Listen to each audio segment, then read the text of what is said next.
Okay, so as we all know, Nintendo NX is supposed to release early next year in March of 2017, and we're looking forward to a lot of things and a lot of games to be released by Nintendo. As of right now, the only game that one of the few games we know that's going to be released by Nintendo for the NX is the new Zelda game, Breath of the Wild, and a new Dragon Quest game, and also Project Sonic 2017.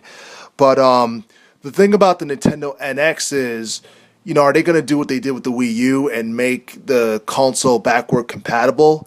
Because if they did make the Nintendo NX backward compatible, that would, I guess, that would give it an edge over some of like its competitors, Xbox One and PlayStation 4, which aren't really backward compatible.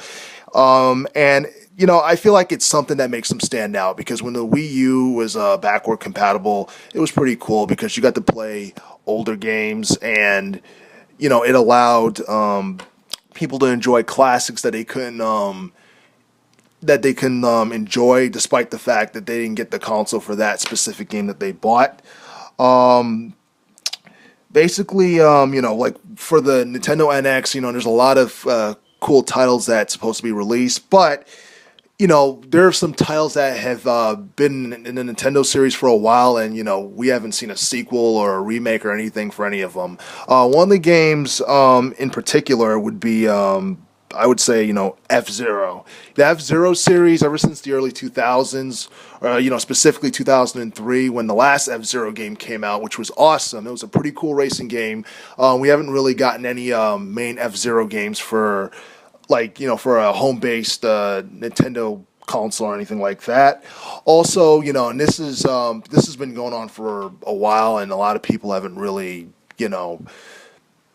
thought or paid too much attention to this, but the Chrono Trigger series. Chrono Trigger started off in the Super Nintendo, and ever since then, there was Chrono Cross for PS1. But after that, the series kind of just, it kind of died down, and people wanted to revive it in the early 2000s, but it didn't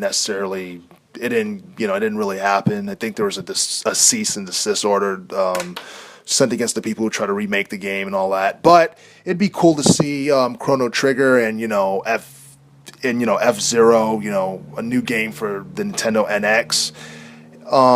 Because those are games that for a while many people have been waiting to see, like a remake, and if not for that, maybe for like the 3DS or something of that nature.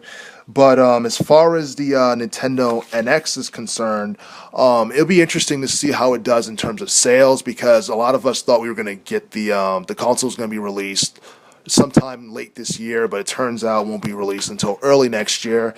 And we all remember that back in 2012 when the Wii U was first released, that in the first week it sold over 400,000 units, which is pretty impressive. So it would be pretty interesting to see if the Nintendo NX can top those numbers within its first week of sales. And it would be pretty interesting to see what new games we get in terms of as far as Nintendo NX is concerned. Also, in terms of controllers and gameplay and all that stuff in the new games, will they resort to traditional joysticks and controls, or will they try to be more innovative and use more devices in order to control certain aspects of certain games, similar to the Wii U with the nunchuck and the control and all that? It's going to be pretty interesting to see, and I feel like it's a console that's basically been something that people have been waiting for a while. And if you have the Wii U game, you know how fun Nintendo games can be, and that Nintendo always finds a way to reinvent itself with each console they come out with. So we're still waiting until March 2017, and honestly, it's going to be great. Can't wait to see Zelda Breath of the Wild come out, along with many other games, along with seeing what possible titles may be released other than what we already know. So hopefully in March 2017, a lot of people will get the Nintendo NX, because it sounds like something that's going to be unforgettable.